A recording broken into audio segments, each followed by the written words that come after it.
Sherehe za uwekaji wa jiwe la msingi chuo cha mafunzo ya uhamiaji Kitogani mkoa wa Kusini Unguja, makamu wa pili wa Rais Zanzibar Mheshimiwa Hemed Suleiman Abdullah amesema malengo ya chuo cha uhamiaji yanatakiwa kufanikisha ili kuleta matunda.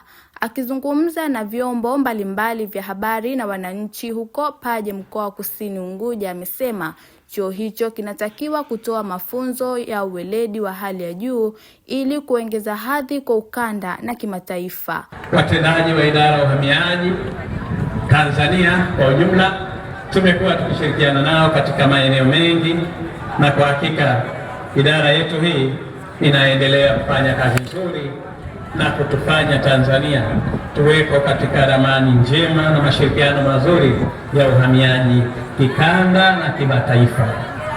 Na wasihi kuendeleza juhudi hizo na kuhakikisha nchi yetu inakuwa salama dhidi ya wahamiaji haramu na vile vile wageni wetu wanaoingia na kutoka wanaendelea kufurahia huduma zetu kupitia mifumo ya kidijitali ili kurahisisha utoaji wa huduma.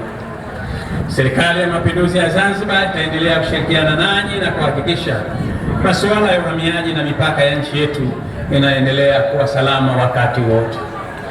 Ndugu viongozi na ndugu wananchi, kauli mbiu ya miaka 62 ya Mapinduzi matukufu ya Zanzibar ya mwaka 1964 inasema amani na mshikamano ndio silaha ya maendeleo yetu, mapinduzi daima.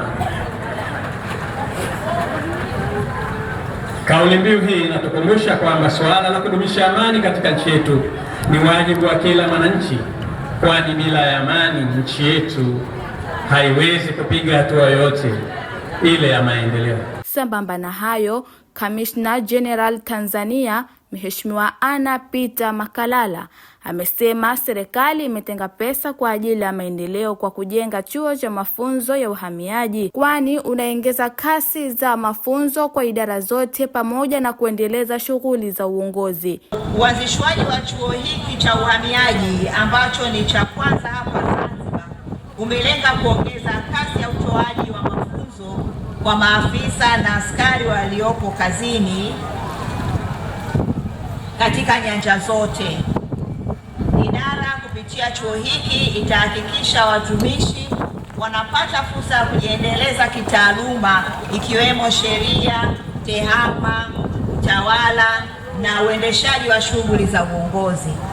Aidha, suala la kuimarisha mafunzo ya askari wa majini kama vile kuzamia na kuogelea kupitia wenzetu wa kikosi cha KMKM itaendelea kuipa kipaumbele.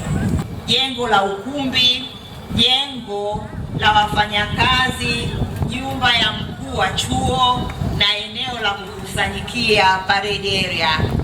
Mheshimiwa mgeni rasmi, napenda kutoa haki kwa viongozi wetu wakuu, Mheshimiwa Daktari Suluhu Hassan, Samia Suluhu Hassan na Mheshimiwa Daktari Hussein Ali Mwinyi, kwamba idara ya uhamiaji itaendelea kusimamia miradi yote ya maendeleo kwa weledi, uadilifu na kwa kuzingatia muda uliopangwa. Aidha, tunaahidi kuyatunza mambo haya ipasavyo.